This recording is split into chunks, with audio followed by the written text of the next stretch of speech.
All right, welcome back, ladies and gentlemen. We are moving on to lesson 1.5, exploring square roots and irrational numbers. So everything that we've done up to this point is rational, meaning it's a whole number, a fraction, or a decimal that terminates or repeats in a pattern. Now we're going to talk about irrational numbers, and today we're pretty much just going to do some definitions. So you'll learn how to find and estimate square roots and classify numbers as rational or irrational. So let's do some vocabulary. First of all, the word integer. You've had it before, but an integer is a set of real numbers, their opposites, and 0. So example would be ... You guys already know what that means. That means it continues on, like -3, -2, -1, 0, 1, 2, and 3, ... Okay, so the first box, and that this isn't a box, so that means it's an important one that you need to know for later for vocabulary, is irrational number. Let's talk about what it means. An irrational number, put it in the box in the middle, is a number that cannot, and I'm going to underline that because that's kind of important, be written as a fraction. So it cannot be written as a fraction. It does not repeat in a pattern or terminate. So an irrational number is it cannot be written in a fraction, and you know that rational numbers can, so that's the difference. I kindly refer to these as pukers. You know what it's like when you throw up. I know it's not a great topic to talk about, but this is what it reminds me of. When you're throwing up, it just kind of keeps coming right out of your mouth. It keeps coming, and sometimes you're like, where is all of this coming from? And it just keeps going and going and going. Well, that's what these numbers do. They just keep going and going and going. The number goes on forever. If you're a Sandlot fan, you got that reference. Forever. It just keeps going and going and going. Our most popular number that you know is irrational is that number of pi. And if you remember back from rational numbers, we talked about that was a non-example. So pi, it's like 3.141592654 la la la la la ... It keeps going on and on and on. It's kind of like it pukes. It just keeps going and going and going. Another example would be, just some random number, 1, 2, 7, 4, 6, 3 ... It just keeps going forever. And so you have to put that ... indicating it goes on forever. Some non-examples would be those things that you could write as a fraction. For instance, 0.5 repeating is a decimal. It kind of goes on forever, but it repeats in a pattern. These examples here and here do not repeat in a pattern. They just keep randomly spewing out numbers. So this is 0.5 repeating, and you know that to change this into a fraction, you could put the number you see on top, which is 5, and then put it over 9. And it can be written as a fraction. And that's the big thing with this one is it cannot. So that's really, really important. 6, that's a whole number. Could you write it as a fraction? You're thinking it's not a fraction, but it is. You could put a 1 under it and make it a fraction. Or 1/3, that's a fraction. 2/6, that's a fraction. So all of those are fractions. And of course, 1/6 equals 2/6. Those are equivalent fractions. All right, so irrational number. We're going to deal more with it, but that's kind of the definition. So let's move down to our next one. The next one is something we're going to call and talk about, which is a square root. And a square root is the number when multiplied by itself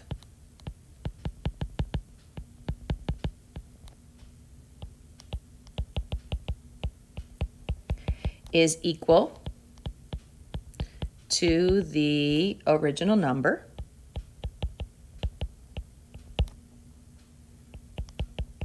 or the length of a side of a square. Okay, and we'll talk about what that means in a minute. Many of you are familiar with the square root symbol, and it looks something like that. And it is actually has a name. It's called a radical sign. So if you heard somebody say, oh, radical, it's not meaning like, ooh, they're rad, they're fabulous, fantastic. A radical sign is just fancy for a square root sign. And some other things that you have to know about square roots is it's related to the area of a square. So it's related to the area of a square. So what I mean by that, I'm going to draw a square. Area is all of this stuff inside. So I'm going to kind of just color it in like this. So area is everything inside. Well, if I were to calculate area, I would have a side and I would have a side. And then, so of course, you know, all the sides are the same. So I could call them S, S, S, S. Area equals side squared, meaning this length times width. Or this, because it's a square, it's the same number. So area equals side times a side, because that's how you'd find area. Now, it says that a square root is a number when multiplied by itself. So S and S, so you know those sides are the same on a square, so that's what we're doing. We're multiplying it by itself, S times S, okay? So that's how it's related to area. All right, so you're going to have some square roots, so let's look at some examples. So you have the square root of 36, so you have to ask yourself, what times what equals 36? And it's got to be the same number. It's a number when multiplied by itself. So what number, when you multiply them together, gives you 36? So you should know that 6 times 6 gives you 36. So that would be 6 squared, kind of like this area over here. 6 squared equals 36. So, because there's two of them, 1, 2. So you could write it 6 squared. So the square root of 36 is 6. All right, so let's do another one. The square root of 81.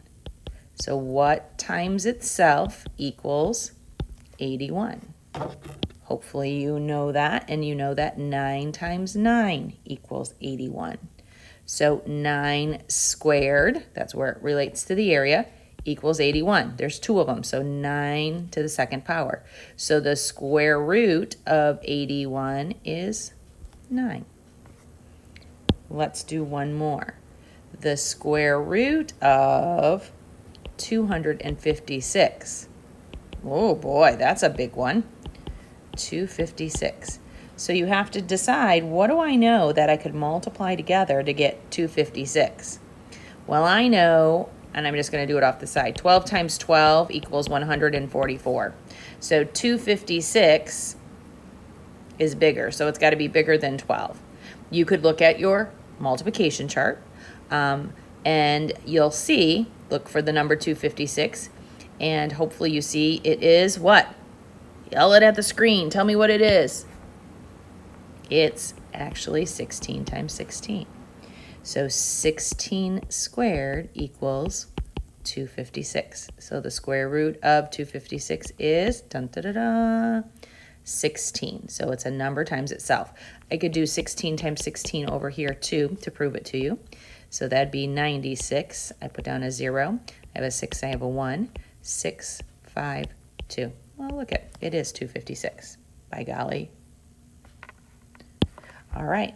So some non-examples. I just want to show you some mistakes that I see students make. If I see 6 squared, I inevitably have some kids that say, oh, that means 6 times 2, which equals 12. And we know this doesn't stand for 6 times 2. It stands for 6 times 6 because we did it right over here. 6 times 6. So that's a big mistake I see students make. So I'm going to put a slash through those because that does not equal that. Okay. Another mistake I see is 6 squared. They do, and this is probably not a good example. Let's change the example. So let's do this 9 squared. So 9 squared, whoops, let me pick my pen back up. 9 squared equals, and this is what I see a lot of students do. They say, oh, well, that means 9 plus 9. And what's 9 plus 9? 18. But if you look over here at our previous example, 9 times 9 doesn't equal 18, it equals 81. So be careful. When you're seeing these squares like this, it means the same number multiplied by itself. This means 6 times 6. This means 9 times 9. All right, so just one more definition. And the last definition is real numbers. Real numbers. And the definition means for real numbers are all rational and irrational numbers. So that's everything. That's what we talked about earlier: rational numbers, whole numbers, fractions, decimals, and now irrational. It must be rational or irrational to be real. So you might be thinking to yourself, well, Mrs. Smith, that would include everything, rational and irrational. Well, not really. There's one other thing that we have not talked about that you won't talk about for a long time in math, but maybe Algebra 2. So you got a couple years, maybe it's even trig or calc before you get to it. I don't know where it shows up anymore. But there are some things that are called complex or imaginary numbers. And they are not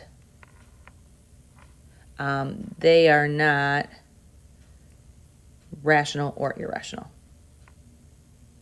I was trying to look and see if I spelled that right. I might have spelled imaginary wrong. And sometimes you'll see it as like I, or maybe they have a coefficient like 4i, and those are referred to as imaginary numbers. Not like your imaginary friend when you grew up when you were little, but they're actually numbers that exist. They just don't fall in the rational or irrational category. All right, I skipped over examples. That's because it's hard to put in that section, so I'm going to add it here. So I just want to kind of break down real numbers for you. And when I can, I love a graphic organizer, and that's what this is. So just like I had a graphic organizer for rational numbers, I kind of have a graphic organizer for real numbers. So real numbers get split into two things. So make this graphic organizer. They get split into rational and they get split into irrational based on what we know. And let's just talk about each one really quickly. Rational, you should know, we've worked on the definition a lot. They are whole numbers, or sometimes people refer to them as integers.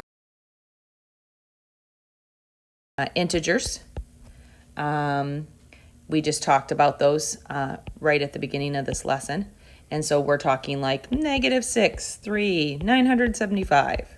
Those are all whole numbers. They could be fractions,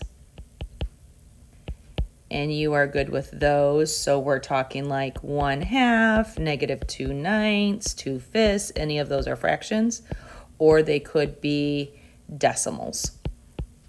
And of course, decimals that terminate, like say 0.27, or repeat in a pattern like 0.12 repeating, or even a negative number, -0.8 repeating.